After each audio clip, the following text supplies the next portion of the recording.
मैं राम अवतार मीना, सहायक आचार्य राजनीति विज्ञान। इससे पहले वाले वीडियो पर हमने उपनिवेशवाद के बारे में अध्ययन किया। आज हम नव उपनिवेशवाद के बारे में जानना चाहेंगे या इसके बारे में अध्ययन करेंगे कि नव उपनिवेशवाद क्या है।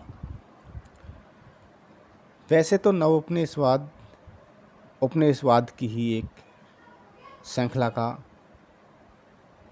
दूसरा रूप है या साम्राज्यवाद की श्रृंखला का दूसरा रूप है। नव उपनिवेशवाद हम कह सकते हैं कि विकसित राष्ट्र द्वारा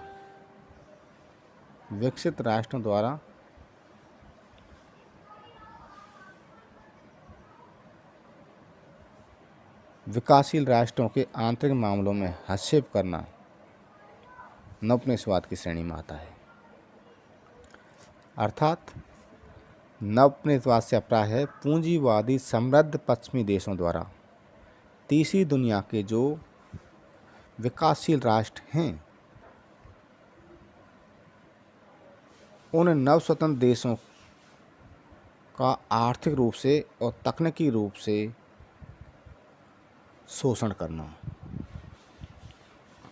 इसको हम नव उपनिवेशवाद कह सकते हैं। वैसे तो नव उपनिवेशवाद की जो जगह थी एशिया और अफ्रीका महाद्वीप ही इससे प्रभावित रहे। लैटिन अमेरिका भी इससे प्रभावित रहा, परंतु एशिया और अफ्रीका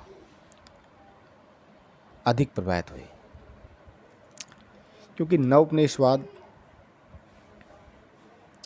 द्वितीय विश्व युद्ध के कुछ समय बाद एक दौर आया जब उपनिवेशवाद साम्राज्यवाद के विरुद्ध यूएनओ के माध्यम से अर्थात संयुक्त राष्ट्र संघ के माध्यम से लोगों में आशा और उम्मीद जागृत हुई कि संपूर्ण विश्व में स्वतंत्रता समानता का वातावरण व्याप्त होगा, अर्थात सभी जगह स्वतंत्रता होगी, समानता होगी। सभी राष्ट्र आपस में स्वतंत्रता के आधार पर, समानता के आधार पर एक दूसरे के साथ संबंध स्थापित करेंगे।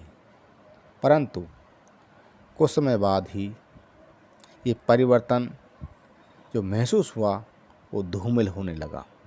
इसका कारण था नव उपनिवेशवाद, क्योंकि दोनों महाशक्तियाँ चाहे सोवियत संघ हो चाहे संयुक्त राज्य अमेरिका हो, दोनों की नीतियाँ अपने अपने गुट में अधिक से अधिक देशों को शामिल करना चाह रही थी।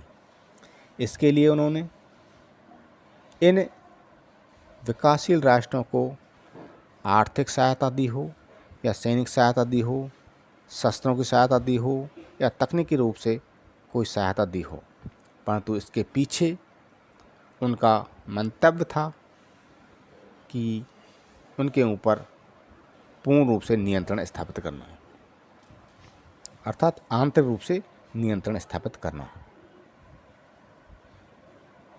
इसी तरह शीत युद्ध की जो नीतियाँ चली, शीत युद्ध का जो दौर चला, उस दौर में भी इन महाशक्तियों का आपसी संघर्ष नव उपनिवेशवाद को और बढ़ावा देता है। और जो नए नए देश अभी उदित होकर के आए थे, उन देशों की आर्थिक स्थिति इतनी कमज़ोर थी या यूँ कहें कि अपने आप पर अभी निर्भर नहीं होकर के इन विकसित राष्ट्रों पर निर्भर थे। इसलिए भी हम कह सकते हैं नव उपनिवेशवाद को बढ़ावा मिला। इसके अलावा एक कारण और निकल के आता है, विकसित राज्यों की इन विकासशील राष्ट्रों के संसाधनों के ऊपर नियंत्रण की महत्वाकांक्षा। क्योंकि औद्योगिक उत्पादन के लिए कच्चे सामग्री की आवश्यकता होती है, उसकी पूर्ति ये इन विकासशील राष्ट्रों के माध्यम से करना चाहते थे। यह कारण ये रहा। दूसरा कारण रहा कि साम्राज्यवाद के विरुद्ध जो चेतना जागृत हुई, उस चेतना के परिणाम स्वरूप जो स्वतंत्रता की एक बहार आई, जिससे ये देश जो अभी नवस्वतंत्र हुए थे वहाँ अपना शासन व्यवस्था या आधारभूत सुविधाएं स्थापित करना संभव नहीं हो पा रहा था। ऐसी स्थिति में विकसित राष्ट्रों ने वहाँ अपना आधिपत्य पुनः नए रूप में स्थापित करने का प्रयास किया। तीसरा है, द्वितीय विश्व युद्ध हो या प्रथम विश्व युद्ध हो या शीत युद्ध का दौर हो, इन सभी परिस्थितियों के परिणाम स्वरूप यूरोप आर्थिक रूप से कमज़ोर होता जा रहा था। अतः यूरोप को पुनः स्थापित होने के लिए दूसरे राष्ट्रों को ऊपर आंतरिक रूप से आधिपत्य स्थापित करने का पुनः महत्वाकांक्षा जागृत हुई। परिणाम स्वरूप उन्होंने एक सहायता के रूप में एक नीति स्थापित की कि आर्थिक सहायता देंगे, सैनिक सहायता देंगे, शस्त्रों की भी सहायता देंगे, तकनीक की भी सहायता देंगे, आपके साथ व्यापार भी किया जाएगा, आपके यहाँ उत्पादन भी किया जाएगा। इसका आधार बनेंगे बहुराष्ट्रीय निगम। इनके माध्यम से विकासशील राष्ट्रों के ऊपर इन विकसित राष्ट्रों ने अपने आप को विकसित करने के लिए, अपनी समस्याओं का समाधान खोजने के लिए आधिपत्य करने का प्रयास किया। इसके लिए उन्होंने डॉलर कूटनीति अपनाई हो या 3G नीति अपनाई हो, इन सभी के माध्यम से उन्होंने नवोपनिवेशवाद को प्रोत्साहित किया, प्रोत्साहन दिया, इसको आगे बढ़ाया। तो एक चीज़ आती है कि नवोपनिवेशवाद जो है वह विकसित राष्ट्र द्वारा विकासशील राष्ट्रों के आंतरिक मामलों में हस्तक्षेप करके उनकी नीति निर्माण की प्रक्रिया के ऊपर आधिपत्य करना,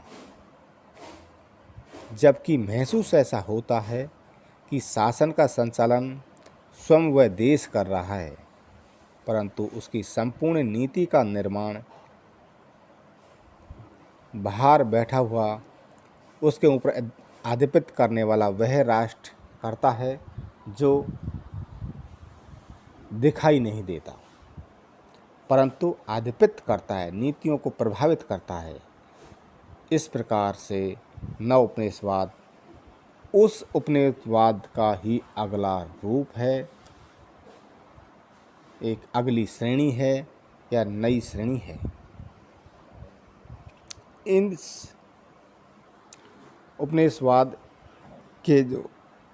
नव उपनिवेशवाद के जो उदय के कारण हैं, उन कारणों में या उपकरणों में हम लें तो उदय के कारण तो आते हैं यूरोपीय शक्तियों की कमज़ोर होती हुई आर्थिक स्थिति, साम्राज्यवाद के विरुद्ध चेतना की उत्पत्ति, विकसित राज्यों की विकासशील राज्यों के साधनों पर नियंत्रण की आकांक्षा, नए राज्यों की विकसित राज्यों पर निर्भरता बढ़ जाना, शीत युद्ध की राजनीति का विश्व राजनीति के ऊपर प्रभाव, दोनों महाशक्तियों का आपसी संघर्ष, ये तो रहे इस शीत युद्ध के कारण।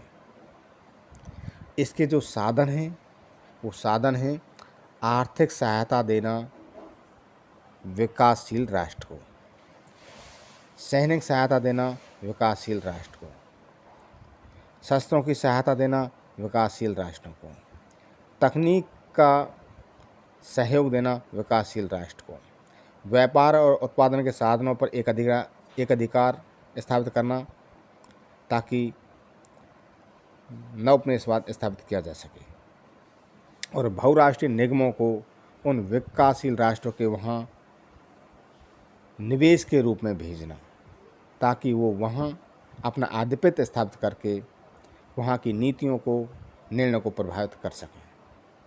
अतः ये बहुराष्ट्रीय निगम ये वो कंपनियां हैं जो 2 या 2 से अधिक देशों में उत्पादन सुविधा को नियंत्रित करती हैं, उन्हें हम बहुराष्ट्रीय निगम कह सकते हैं। बहुराष्ट्रीय निगम 2 या 2 से अधिक देशों में जहाँ पे वो व्यापार करती हैं, जहाँ वो निवेश का प्रयास करती, वहाँ की नीतियों को पूर्णतः प्रभावित करने का प्रयास करते हैं। और ख़ास करके ये नवोपनिवेशवाद जहाँ स्थापित हुआ उन राष्ट्रों को हम पिछलंगू राष्ट्र भी कह सकते हैं, क्योंकि ये पूर्णतः उन राष्ट्रों के ऊपर निर्भर हो जाते हैं जिनके ऊपर ये आश्रित हैं।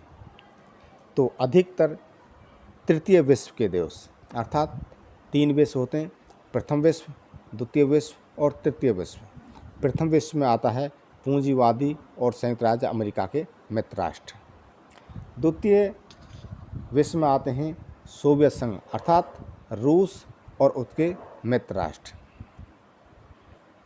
तृतीय विश्व में आते हैं नव स्वतंत्र एशिया, अफ्रीका, लैटिन अमेरिका के वो विकासशील राष्ट्र, अर्थात इन्हीं को हम पिछलंगू राष्ट्र की श्रेणी में रख सकते हैं। धन्यवाद।